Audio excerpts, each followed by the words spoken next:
Well, Governor, thank you very much. Before I begin, we're on National Guard property. I just want to say that National Guard obviously is controlled by the governor, except when federalized.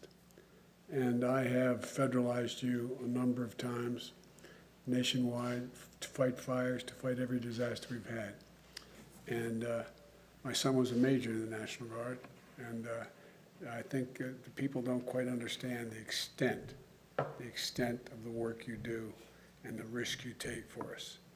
And secondly, there's an expression where I come from. God made man, then he made some firefighters. You're all crazy, but I love you. I grew up in a neighborhood called Claymont, Delaware, when we moved from Scranton when coal died. Although my parents weren't in the coal mines, they were in sales, but the economy shriveled. We moved down to this little steel town. And I went to a little Catholic school across from the fire department, the fire station.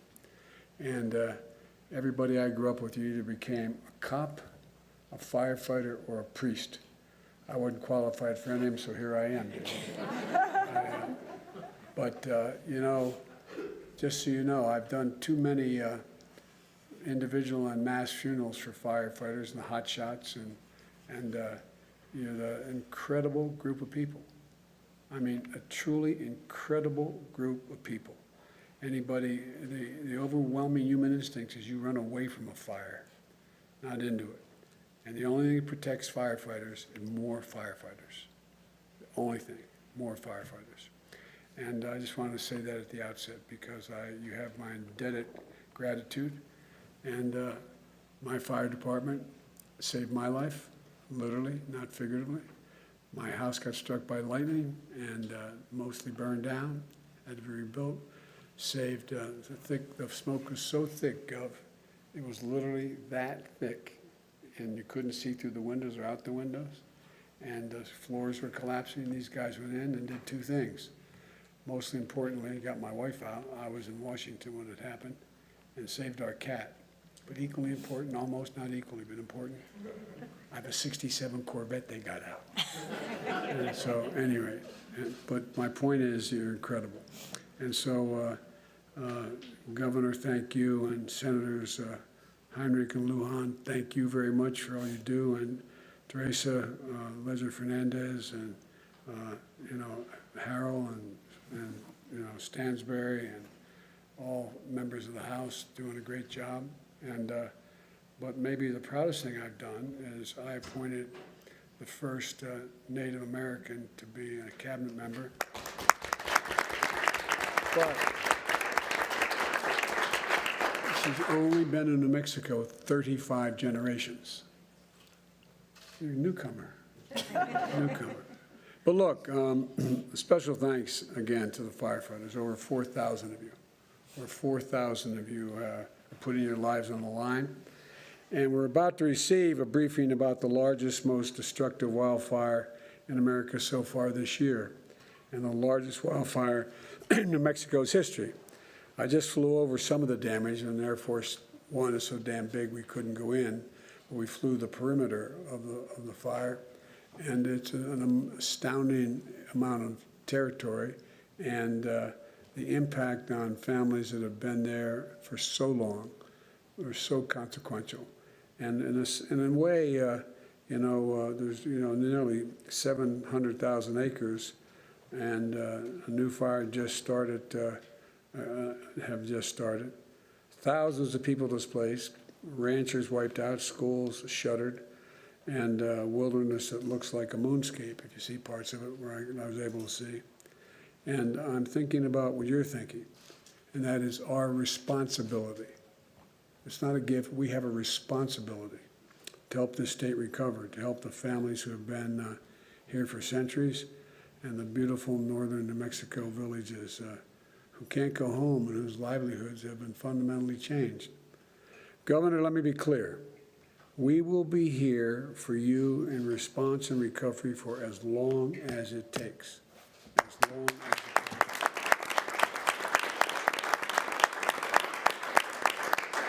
And I learned something about this governor. When she asks something, I just say yes. But I don't think Get the there's legislature to do that? well, that's what we're trying. You know, I've publicly gone on record as supporting it. I'm supporting it. That is 100% anyway. I hope we're able to get that done. I know that Ben Ray is working like hell in the House to get passage, but we're going to have a little more trouble in the United States Senate. We have 50 Democratic senators, which means we have 51 presidents. So it's, you know, we got to get a consensus, and we can't not a consensus in some cases if they insist on it being requiring cloture. We need 60 votes, so it remains to be seen. And so, you know, when you asked for the major disaster declaration, Governor, I immediately responded, providing millions of dollars in housing assistance and cash grants and funding for emergency responders. Not because of doing any favor, that's an obligation. I think we have a responsibility as a government to deal with the communities who are put in such jeopardy. And today I'm announcing the federal government is covering 100% of the cost of debris removal and emergency protective measures for the next critical months in this recovery.